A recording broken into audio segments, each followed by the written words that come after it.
Pronto, perdão aí pela entrada desastrada no primeiro momento. Vamos lá, vamos começar. Muito bem-vindos. Mais um encontro nosso, encontro com o autor, em plena segunda-feira. E nos cabe hoje dar continuidade ao nosso projeto, dentro exatamente da análise do nosso curso de Direito Processual Penal, a 15ª edição já com o pacote anticrime. E hoje nos cabe ingressar num capítulo muito marcante, já da parte final da obra quase, exatamente dentro das ações autônomas de impugnação. Já falamos dos recursos e agora eu vou lançar você num tratamento de um elemento, às vezes muito marginalizado no enfrentamento da preparação, mas que é extremamente cobrado, até porque... Ora, o traço das ações autônomas de impugnação, ele está dentro do socorro quando aquela decisão judicial não é passível propriamente de recurso. Então, vai nos caber aqui formular esse corte e exatamente trabalhar... Estão dizendo aqui que meu cabelo está acabando, né? Lamentável aí essa percepção, até porque eu estou bem melhor do que eu estava. Mas, de todo modo, fica aí o registro. Eu vou desativar os comentários agora para que a gente possa começar a trabalhar. Senão, do meu cabelo, a minha barba vão aí emitir opinião.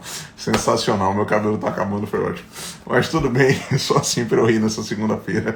Desgraça pouca bobagem, né? Principalmente se for dos outros.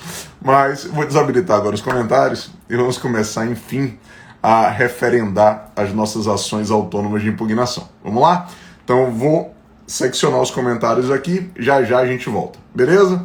Então me permita aqui fazer essa referência. Pronto, agora é para valer, vamos trabalhar ações autônomas de impugnação, capítulo 34 da nossa obra, e eu gostaria de destacar o seguinte: no âmbito do direito processual penal, nós enxergamos 3 ações autônomas de impugnação que você pode consignar. O habeas corpus, que sem dúvida é a ação autônoma de impugnação mais imponente, mais importante. Mas além do habeas corpus, nós temos a revisão criminal, também dentro do Código de Processo Penal, que lá no processo civil você chama de ação rescisória. Então, no direito processual penal, nós não temos identidade terminológica, mas sim uma afinidade quanto à própria finalidade, uma ação para rescindir a coisa julgada material, chamada na minha matéria de revisão criminal. E eu também tenho uma terceira ação autônoma de impugnação, que eu não posso negligenciar, diga-se de passagem, que é o mandado de segurança. Então, tal qual acontece numa sistemática mais ampla, o nosso Código de Processo Penal, ele abraçou o habeas corpus e a revisão criminal, e nós trazemos para a nossa matéria o mandado de segurança, importando lá do direito processual civil.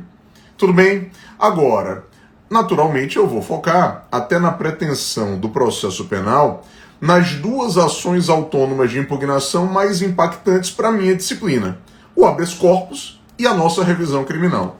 E eu começo exatamente introduzindo a matéria lá na nossa página 1619, formulando uma introdução às ações autônomas de impugnação com um caractere. Por que são ações autônomas de impugnação? Porque elas vão inaugurar uma nova relação processual. É importante dizer isso. E, inclusive, podem ser manejadas depois do trânsito em julgado da sentença. Então, quando às vezes, até em sala de aula, eu digo assim, a decisão não comporta recurso, mas cabe habeas corpus. Não é incomum que eu receba a seguinte provocação: Nestor, eu não entendi. Você disse que não cabe recurso, mas cabe habeas corpus? Ora, não há contradição alguma nessa afirmativa. Até porque o habeas corpus, assim como a revisão criminal e o mandado de segurança, são ações autônomas de impugnação, inaugurando uma nova relação jurídica processual. E aí eu começo, lá na nossa página 1621, tratando do habeas corpus. Ora, com que premissa? Vê se faz sentido. O habeas corpus, ele é uma ação autônoma de impugnação que vai tutelar o nosso direito líquido e certo de locomoção, contra a ilegalidade ou abuso de poder, atual ou iminente, que comprometa direito próprio ou alheio, tolhendo a nossa pretensão de ir, vir ou ficar. Ora, mas Nestor, uma coisa aí não soou bem. Você disse que o habeas corpus ele vai preservar direito líquido e certo. Não só disse, como não me arrependo. Porque o habeas corpus ele vai preservar o grande direito líquido e certo, que é a nossa liberdade ambulatorial. Os demais direitos com liquidez e certeza serão guarnecidos pelo mandado de segurança. Mas o habeas corpus, ele tutela a nossa liberdade ambulatorial. Então a doutrina brasileira do habeas corpus, ora, lá do século passado, foi superada, quando o habeas corpus servia para proteger qualquer direito com liquidez e certeza. Isso acabou, porque eu tenho uma setorização de competência. O habeas corpus tutela o direito líquido e certo, que é a nossa liberdade ambulatorial, e os demais direitos com liquidez e certeza serão guarnecidos pelo mandado de segurança. Aí eu avanço. E lá na página 1622, eu provoco você com a natureza jurídica do habeas corpus. Mas por que essa provocação é bastante sagaz? O nosso Código de Processo Penal, ora, eu venho batendo nessa tecla desde a nossa primeira aula do encontro com o autor. O nosso Código de Processo Penal é da década de 40. Então o habeas corpus, num código defasado, anacrônico, ultrapassado, o habeas corpus é tratado no capítulo dos recursos. Então, quando você consulta o CPP, o habeas corpus está positivado no capítulo dos recursos. E em qualquer avaliação, se você afirmar que o habeas corpus é um recurso, naturalmente você vai errar. Porque o habeas corpus não é recurso coisa alguma. O habeas corpus é uma ação autônoma de impugnação, inaugurando uma nova relação jurídica processual. E você vai perceber comigo, o habeas corpus pode ser manejado até mesmo depois que a decisão condenatória já transitou em julgado. Por isso, na veia, ação autônoma de impugnação. E aí eu avanço e começo a destacar na página 1623 o cabimento do habeas corpus. Mas por que isso é interessante? Eu vou conjugar com você o seguinte raciocínio. As hipóteses de cabimento do habeas corpus, elas estão listadas no artigo 648 do Código de Processo Penal. Seria o primeiro post-it da minha aula, lançado aqui na página 1623. Eu tenho lá no 648 do CPP inúmeras hipóteses de cabimento de habeas corpus. Mas o artigo 648, ele deve ser lido em consonância com 3 súmulas do Supremo. E aí é que eu percebo que falar o óbvio no dia a dia é sempre importante. As súmulas 693, 694 e 695 do Supremo Tribunal Federal. Quando o Supremo Tribunal Federal diz o seguinte, veja, para a admissibilidade do habeas corpus, o pressuposto é que exista risco à nossa liberdade ambulatorial. E o Supremo teve que editar 3 súmulas, meio que implorando, parem de errar. Não havendo risco à liberdade de locomoção, é sinal de que o habeas corpus está descartado. E a ferramenta adequada seria o mandado de segurança. Então, o pressuposto é a leitura do artigo 648, sim, mas com 3 súmulas que funcionam como bússola. As súmulas 693, 694 e 695 do Supremo Tribunal Federal, descartando qualquer pretensão de manejar um habeas corpus se inexistir risco à nossa liberdade ambulatorial. Mas o que é que eu faço de maneira bastante estratégica? Veja, eu enfrento na obra as hipóteses de cabimento de habeas corpus e aí eu começo a classificar o habeas corpus dentro das hipóteses de cabimento. Por quê? Normalmente, você sai do estudo do habeas corpus, muitas vezes na graduação, com uma visão dicotômica muito simplória e insuficiente. Você fala do habeas corpus repressivo ou liberatório, que é o habeas corpus impetrado quando a liberdade de locomoção já está cerceada. Tanto que nesse habeas corpus, o pedido é de expedição de alvará de soltura. Tudo bem. Mas como nós não precisamos aguardar a prisão para impetrar o habeas corpus, é também muito comum que você estude o habeas corpus preventivo. Vale dizer, no habeas corpus preventivo, existe um risco iminente à liberdade ambulatorial. E aí eu vou pleitear nesse habeas corpus o salvo-conduto, que nada mais é do que uma ordem judicial que impede que o sujeito seja preso por determinado fato. Só que essa visão dicotômica é insuficiente. Nós temos que destacar outras modalidades de habeas corpus, e é o que eu tento fazer numa verdadeira classificação. Aí eu aponto para você o nosso habeas corpus suspensivo. Então, se um concurso fosse hoje e eu estivesse interpelando você numa prova oral, o que é um habeas corpus suspensivo? Eu vou citar o Luiz Flávio Gomes. No habeas corpus suspensivo, já existe um mandado de prisão. Só que o mandado de prisão ainda não foi cumprido. Então, o que é que eu quero com esse habeas corpus? Não é salvo-conduto nem alvará de soltura.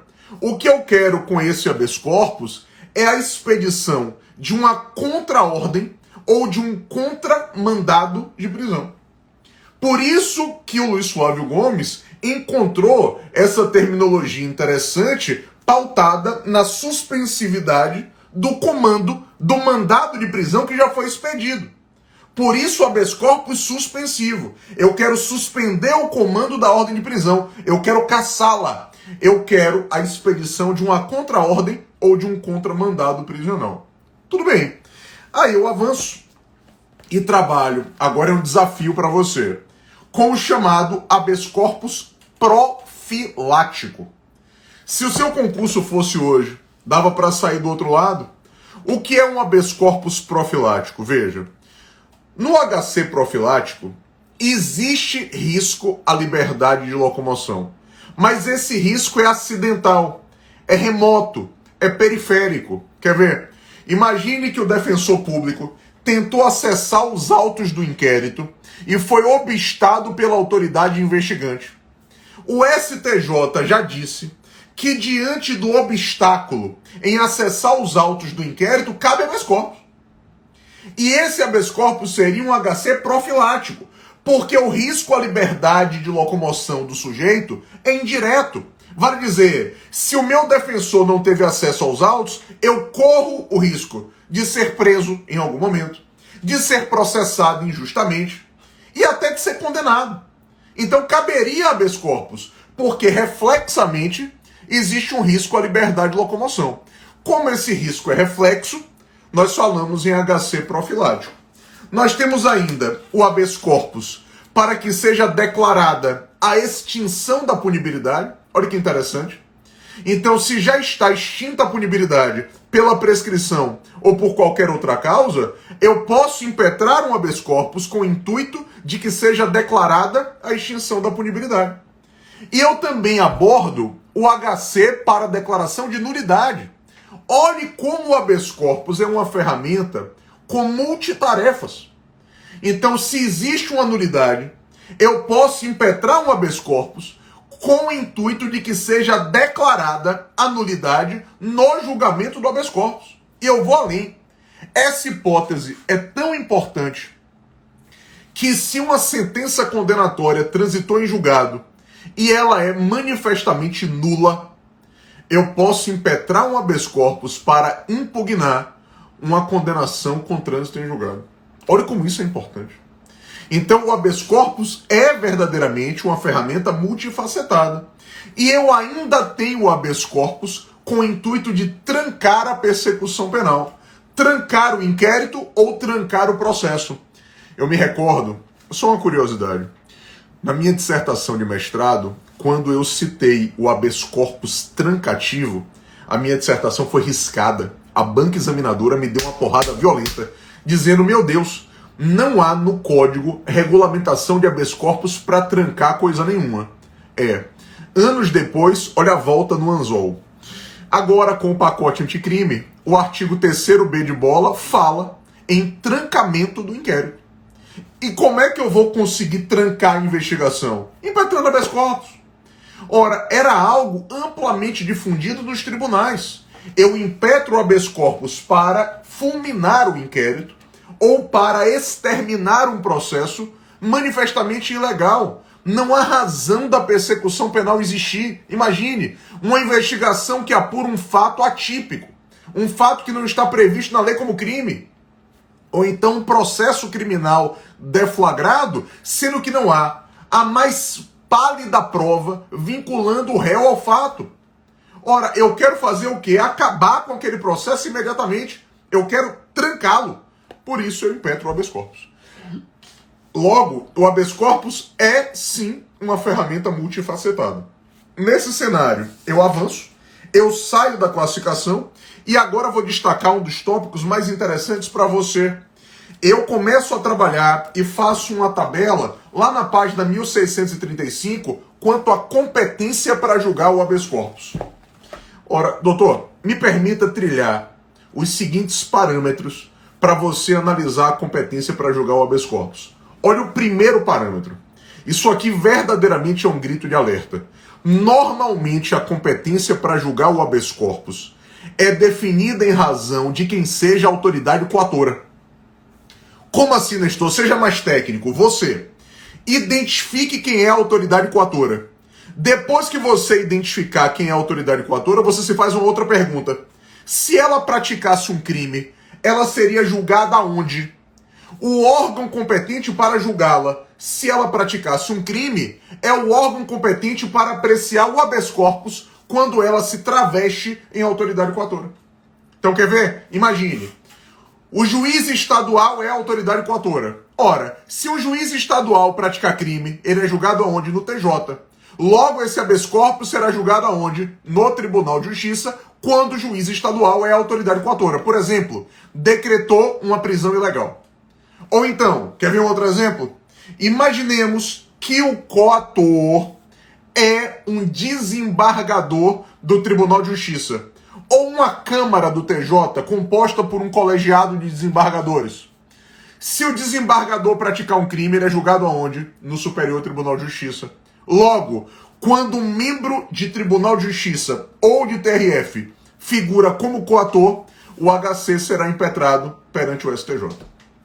Essa é, então, a primeira referência que acomoda, sem dúvida, mais de 80% dos casos.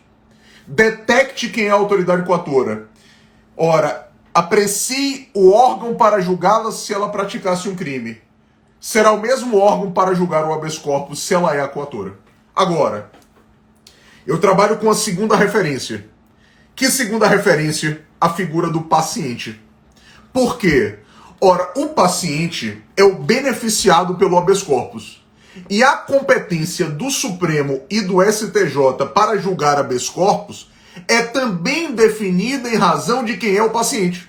Ou seja, pense o seguinte, se o paciente está vinculado à jurisdição do Supremo, é o Supremo que vai julgar esse habeas corpus.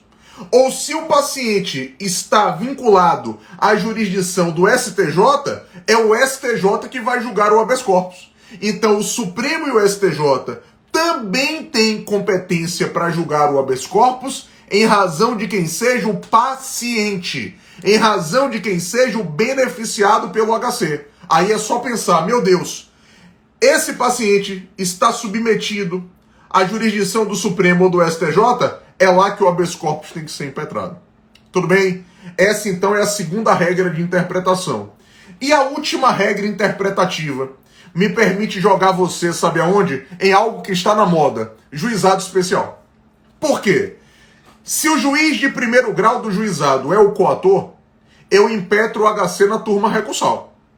A turma recursal é o órgão, entre aspas, de segundo grau do juizado.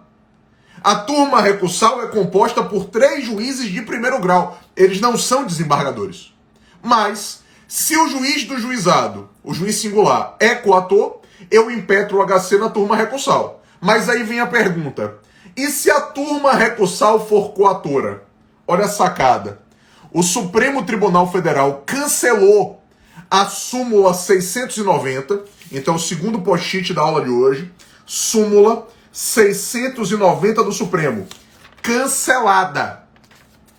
Com o cancelamento, o Supremo fez o seguinte: se a turma recursal do juizado estadual é a coatora, o HC é impetrado no Tribunal de Justiça. Se a turma recursal do juizado federal é a coatora, o HC será impetrado no TRF. Sabe por quê? A súmula 690 dizia, eu vou usar o verbo no passado, que a competência para julgar o habeas corpus quando a turma recursal fosse a coatora era do próprio Supremo. Isso era um absurdo. Eu levava para o Supremo Tribunal Federal, via habeas corpus, matéria do juizado especial. Isso acabou. O Supremo percebeu que essa súmula era insustentável. Cancelou. E aí, ótimo. Hoje, nós recobramos a paz. Se a turma é do juizado estadual, TJ. Se a turma é do juizado federal, TRF. É assim que funciona. Tudo bem? Tá claro? Agora, eu avanço e aí eu começo a trabalhar com a legitimidade do habeas corpus para você perceber que não necessariamente eu estou falando óbvio. A legitimidade ativa, você diria, é de qualquer pessoa. Mas espera aí, é de qualquer pessoa mesmo? Um menor de idade pode impetrar um habeas corpus? Sim ou não? A pessoa jurídica pode impetrar um habeas corpus? Sim ou não? Um doente mental pode impetrar um habeas corpus? Sim ou não? O analfabeto pode impetrar um habeas corpus? Quando eu falo em qualquer pessoa, é qualquer pessoa mesmo. Então, o menor pode impetrar, a pessoa jurídica pode impetrar, o analfabeto pode impetrar, o doente mental também. Nós só não admitimos o habeas corpus apócrifo. E o que é o HC apócrifo? É o habeas corpus anônimo. O impetrante não pode se valer do anonimato. Então essa é uma informação importante. Uma informação digna de destaque. Só que, além desta realidade, por favor, tem uma questão do TRF que eu achei sensacional quando colocaram assim: o manejo do habeas corpus exige capacidade processual. Repito, o manejo do habeas corpus exige capacidade processual. Essa questão foi considerada verdadeira. Sabe por quê? Para impetrar habeas corpus, não precisamos de capacidade postulatória. Capacidade postulatória, não. Não é necessário ser advogado. Inclusive, eu resolvi uma questão agora, recente, da Polícia Civil, hoje de manhã gravando, que dizia assim: qualquer pessoa pode impetrar habeas corpus. Todavia, perante os tribunais superiores, pressupomos que o HC seja impetrado por advogado. Falso. Claro que era falso. Qualquer pessoa pode impetrar habeas corpus, inclusive no Supremo Tribunal Federal. Mas veja, eu não preciso de capacidade postulatória, mas preciso de capacidade processual. E o que é a capacidade processual? É a capacidade, meu Deus do céu, de ser parte. A capacidade de contrair obrigações e de exercer direitos. Então é necessário capacidade processual. E naturalmente uma questão, que rachou muita gente no meio. Agora, além da legitimidade ativa, eu trabalho com o legitimado passivo, lá na página 1638. O legitimado passivo, por favor, é o autor da ilegalidade ou do abuso de poder. Quem é, normalmente? Um funcionário público. Sim, tudo bem. Mas eu posso colocar no polo passivo uma pessoa comum? Posso. Ora, imaginemos, eu já acompanhei um caso desse. Os filhos internaram compulsoriamente o pai porque queriam administrar o patrimônio da família. Mas o pai não tinha nenhum problema de saúde. Era uma pessoa idosa. Mas problema de saúde ou problema mental, nenhum. E mesmo assim foi internado compulsoriamente. Um sobrinho que gostava muito do tio veio me pedir socorro. Dizendo: doutor, meu tio foi internado compulsoriamente pelos meus primos canalhas. Faz o quê? para retirar esse senhor da clínica? Habeas corpus. E eu coloco quem no polo passivo? O diretor da clínica. Então eu posso, excepcionalmente, impetrar habeas corpus contra ato de particular? Posso. Não há problema algum. Por isso que o habeas corpus cabe para abuso de poder ou para ilegalidade. Ilegalidade pode ser perpetrada por uma pessoa comum. Tudo bem. E quanto ao paciente? O paciente, veja, é a pessoa beneficiada pela ordem. Quem? Veja, a pessoa física, e eu vou para a prova da magistratura mineira, citando um precedente do Supremo Tribunal Federal da lavra do Ricardo Lewandowski, que admitiu colocarmos como paciente a pessoa jurídica, notadamente nos crimes ambientais.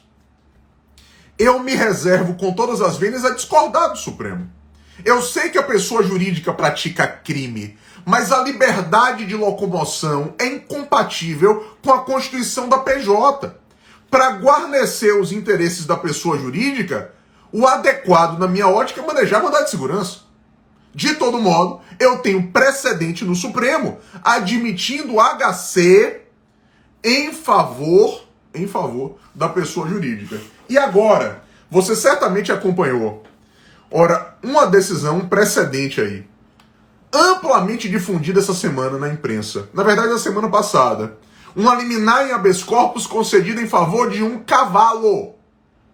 Ora, há tempos atrás, aqui na Bahia, um membro do Ministério Público muito preparado impetrou um habeas corpus em favor de um chimpanzé. E o interessante é que não queriam libertar o chimpanzé da natureza, não era isso. O objetivo era trocar o chimpanzé de regime. Queriam retirá-lo do zoológico em Salvador e transferi-lo para uma instituição lá em São Paulo. O interessante é que foi impetrado um habeas corpus em favor do chimpanzé. E o juiz abriu vistas à Procuradoria do Estado. O procurador do Estado, à época, responsável por se manifestar, conversou até comigo. Ele dava aula na mesma instituição que eu.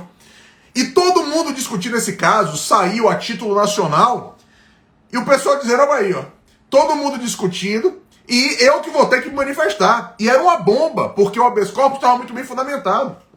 Só que o chimpanzé morreu antes do habeas corpus ser julgado. Então, à época, perdeu o objeto. Mas agora o habeas corpus foi concedido em favor de um cavalo, para que ele não fosse sacrificado numa suposição de uma doença grave e altamente contagiosa. Então o dono do animal se desesperou e impetrou um habeas corpus. E aí a liminar foi concedida. Então perceba, já temos, não em tribunal superior, mas já temos precedente, ora, em favor de habeas corpus para tutelar a liberdade ambulatorial de animal. Eu me reservo a discordar com todas as vênias, entendo que o habeas corpus não é a ferramenta adequada. Na minha ótica, quem é o paciente é a pessoa física. Pessoa jurídica não, animal também não. Só que eu já tenho precedente no Supremo, tendo como paciente pessoa jurídica, e agora eu tenho precedente em tribunal. Melhor, em tribunal não. Na Justiça Estadual, em favor de animal, em favor de cavalo. Tudo bem? Bacana? Agora, eu avanço no seguinte contexto. Ainda dentro do habeas corpus, eu quero formular um último destaque. Na verdade, dois últimos.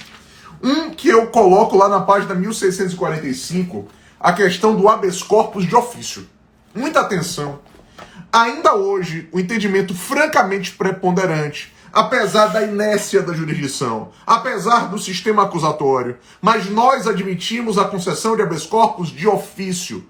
Juízes e tribunais, tendo conhecimento que alguém está na iminência de ser preso ou cuja liberdade de locomoção já foi cesseada, se estiver dentro da sua própria competência, o juiz ou o tribunal está autorizado de ofício a conceder habeas corpus.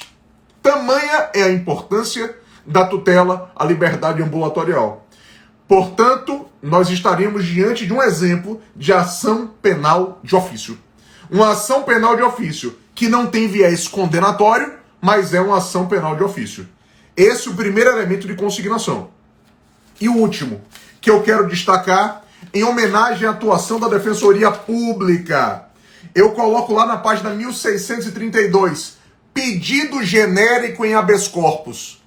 Essa expressão, pedido genérico em habeas corpus. É o mesmo que falar de habeas corpus coletivo.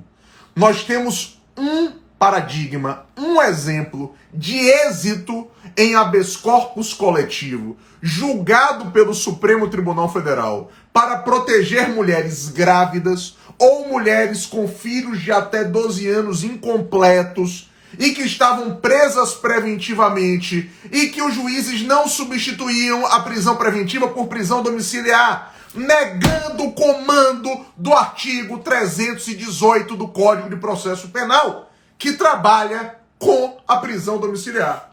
Então a Defensoria Pública impetra um habeas corpus corajosamente coletivo, que acabou beneficiando mais de 600 mulheres, que foram então usufrutuárias da prisão domiciliar como elemento substitutivo da prisão preventiva, dentro dos parâmetros criados pelo Supremo Tribunal Federal, mas à luz da exegese do 318.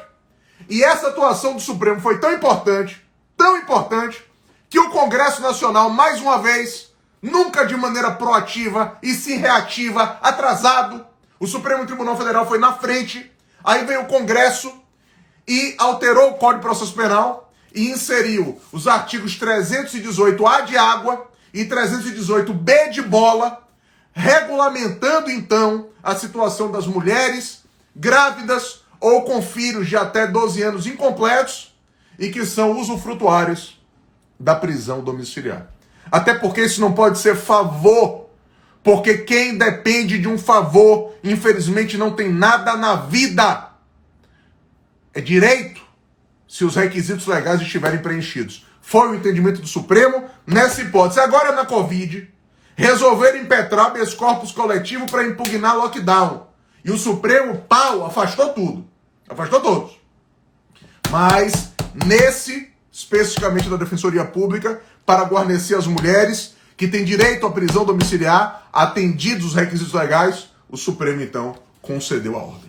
Tudo bem, aí eu saio do habeas corpus e me permita agora ingressar, para que eu me desempolgue, digamos assim, me permita ingressar lá na página 1658, na revisão criminal. Eu adoro falar da revisão criminal. O meu desejo é inversamente proporcional ao êxito da revisão criminal. A revisão criminal hoje está muito esvaziada. A revisão criminal ela é massacrada e eu vou lhe mostrar por quê. Mas o que é a revisão criminal? Ora, é uma ação autônoma de impugnação que almeja o combate de decisões com trânsito em julgado e que sejam desfavoráveis ao réu. Então, o primeiro grito de alerta seria o próximo post-it hoje. Qual é o detalhe aqui nas minhas considerações iniciais? Não cabe revisão criminal em favor da acusação. Estudando, eu colocaria isso aqui, na página 1659.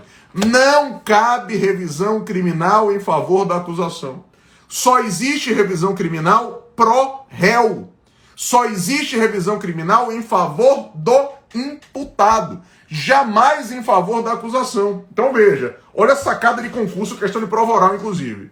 Se eu, Nestor, for absolvido em sentença com trânsito em julgado, e depois, numa live do Instagram, eu trago a decisão que transitou em julgado e falo assim, tá vendo aí? O judiciário não funciona. Eu fui absolvido, mas quero confessar aqui na live que eu sou culpado. Fui eu que pratiquei o crime. Não adianta o Ministério Público ficar emputecido, querer ajuizar a ação revisional, porque ela é impertinente. Decisão absolutória com trânsito em julgado, questão de concurso, se submete a coisa soberanamente julgada. Anote isso. Então, coisa soberanamente julgada não é a decisão que emana do júri e trânsito em julgado. Não é isso. A coisa soberanamente julgada é aquela insuscetível de rescisão. E isso é cabível quando a decisão absolutória própria transita em julgado. Então, Nestor, quais são os pressupostos da revisão criminal? Ora, o primeiro pressuposto, uma condenação com trânsito em julgado, ou uma absolvição imprópria? Olha a sacada, olha o rodapé da página. Por que absolvição imprópria, Nestor? Porque a decisão que absolve impropriamente aplica a medida de segurança ao absolutamente inimputável. Medida de segurança é espécie do gênero sanção penal. Como existe imposição de sanção, cabe revisão criminal. E qual é o outro pressuposto? É formal. Demonstração do trânsito em julgado da decisão a ser rescindida. E como é que eu demonstro isso? Inclusive aqueles que fazem lá, segunda fase da Defensoria Pública. Certidão. Eu tenho que apresentar a certidão demonstrando que a decisão a ser revista transitou em julgado. Maravilha. Aí eu avanço. E agora eu vou chegar no tópico que é o mantra para você detectar por que a revisão criminal no Brasil é tão massacrada e os índices de êxito são tão inexpressivos. Lá na página 1661, eu trabalho com a competência para julgar revisão criminal. Qual é a grande sacada? Veja, revisão criminal vai ser julgada por tribunal, nunca por juiz de primeiro grau. Então veja, se uma sentença do juiz estadual transitou em julgado, a revisão é ajuizada no TJ. Se uma sentença do juiz federal transitar em julgado, a revisão vai ser julgada no TRF. Uma coisa surreal, porque eu estou dizendo o seguinte, que ninguém apelou. Então a decisão de primeiro grau transitou em julgado. TJ para julgar a revisão ou TRF. Tudo bem, mas olha a sacada. E quando um acórdão do TJ transita em julgado, quem é que julga a revisão? O próprio Tribunal de Justiça. Quando um acórdão transita em julgado, com todo respeito a você, ele é chamado de aresto. Então, quando você está diante de um texto, ora, diante do aresto, o que é o aresto? O acórdão que transitou em julgado. Mas o tribunal é competente para julgar a revisão criminal dos seus próprios julgados. Então, imagine, o acórdão do TJ de São Paulo transitou em julgado. Quem vai julgar a revisão criminal? O TJ de São Paulo. Um acórdão do TRF da 4ª Região transitou em julgado. Quem vai julgar a revisão criminal? O TRF. Ou então, um acórdão do STJ transitou em julgado. Quem vai julgar a revisão criminal? O STJ. Ou então, um acórdão do Supremo Tribunal Federal transitou em julgado. Quem vai julgar a revisão criminal? O STF. Então, o tribunal é competente para julgar a revisional dos seus próprios julgados. Essa é a ideia. E uma ideia que me permite criar uma parte entre a competência para julgar o habeas corpus e a competência para julgar a revisão criminal, já que são critérios muito díspares, muito distintos. Aí eu avanço, eu saio da competência e quero aqui destacar na página 1662 a legitimidade para a revisão criminal. Sabe por quê, doutor? Por favor, eu vou bifurcar a matéria e agora eu quero atenção redobrada da sua parte. Na legitimidade ativa, a revisão criminal usualmente é proposta em nome do sujeito, em nome do réu, do revisionando. Ora, agora, por favor, parêntese. Se o sujeito morrer, a revisão criminal pode ser proposta pelos seus sucessores. CAD, que é a sigla que detalha a legitimidade. Vale dizer, cônjuge ou companheiro, ascendentes, descendentes e, por fim, irmãos. Agora, a grande discussão, e é uma discussão ventilada com muito cuidado, dentro da premissa do artigo 623 do CPP, que eu destaco aqui já no início da legitimidade, é que o 623 indica que o próprio réu pode manejar a revisão criminal, mesmo sem capacidade postulatória. O entendimento preponderante, e eu vou citar o Fauzi Hassan, em superiores, é que o réu pode sim manejar a ação revisional, mesmo sem capacidade postulatória. Mas a partir do momento que ela é proposta, cabe ao tribunal nomear advogado dativo para acompanhar a ação. Percebeu? Então, essa é a exegese do artigo 623. Ora, se o réu propuser a ação revisional, mesmo sendo leigo, tudo bem. Agora, vamos nomear um advogado dativo para poder acompanhar a demanda dali por diante. Já no polo passivo, eu ainda destaco aqui na página 1662, pelo amor de Deus, não vá apontar no polo passivo o Ministério Público. O Ministério Público não figura no polo passivo da ação revisional. Quem vai figurar? A União ou o Estado. Se a condenação decorre da Justiça Federal, União. Se a condenação injusta decorre do Estado, da Justiça Estadual, naturalmente eu vou alocar no polo passivo aquela unidade federativa. Eis a ideia, eis a referência. Nós não teremos no polo passivo, pelo amor de Deus, o Ministério Público. E eu destaco na ação revisional, eu vou pautar você num elemento para que eu possa costurar a nossa live, que é a justa indenização. No julgamento da ação revisional, o tribunal já está autorizado a reconhecer a justa indenização pelo erro decorrente do Poder Judiciário. Agora, qual é o ponto-chave? O artigo 654 do Código de Processo Penal, ao dizer que não caberia a justa indenização se a condenação é fruto de ação privada, essa previsão não foi recepcionada pela Constituição. Claro que não. Porque o erro é do Poder Judiciário. Não me interessa quem ajuizou a ação. Depois o Estado que maneja uma ação regressiva contra o querelante. Mas, Nestor, vai caber indenização mesmo quando a condenação é fruto de uma ação privada? Sem dúvida. Esse ponto está pacificado. Agora, um último parêntese e um último pedido para você. Veja, a revisão criminal ela é tão importante que ela não se sujeita a prazo decadencial. Vale dizer, a revisão criminal pode ser proposta a qualquer tempo, inclusive se o réu já cumpriu toda a pena ou até mesmo se ele já morreu. Por quê, Nestor?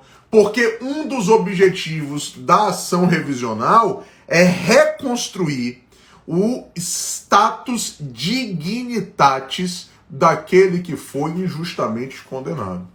Então ela pode ser proposta a qualquer tempo? Sem dúvida. Mesmo que eu já tenha cumprido toda a pena? Pode. Mesmo que o réu já tenha falecido? Também. Problema algum. Tá claro? Bacana? Então, reativo aqui os nossos comentários. Quero destacar para vocês, né, a editora sempre pede, que hoje, mais uma vez, é dia lá de promoção do nosso curso no site da editora, das 21 às 23 horas. Então a senha específica do cupom é Nestor 2020. E continuamos aí na nossa tradição, às segundas-feiras, com o nosso encontro marcado. Bacana? Já estamos quase aqui, doutor, cumprindo a nossa meta específica. Ora, o capítulo de ação revisional, na minha ótica, é sempre muito prazeroso, porque nos permite tirar você um pouco daquele senso de importância do sistema recursal, que foi objeto da nossa aula anterior, e trabalhar com um elemento marginal, mas que faz uma diferença enorme nos concursos públicos. Tudo bem? Bacana? Ora, tenta a senha, é lá o Macuciel. Tenta a senha a partir das 21 horas. Beleza? Se não me mande um direct, eu mando para a editora e eles resolvem. Mas tem dado certo, todo mundo tem dado feedback aí.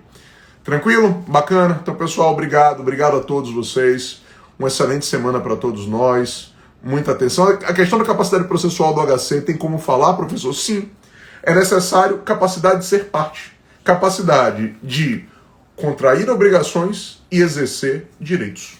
Tudo bem? Então, por exemplo, ora, o meu cachorro não pode impetrar um habeas corpus em meu favor. Seria um exemplo bizarro, mas tecnicamente viável em termos de esclarecer aí essa referência. Não é necessário capacidade postulatória, mas eu preciso de capacidade processual. Beleza? Professor, você tem um curso específico aprofundado de processo penal? Veja, vamos lançar aí uma disciplina isolada em breve, bastante vertical, englobando direito processual penal, e eu vou dar ampla publicidade aqui para vocês. Tudo bem? Então, pessoal, obrigado. Agradeço aí a companhia de sempre na segunda-feira. Fiquem com Deus. Um abraço. Até mais.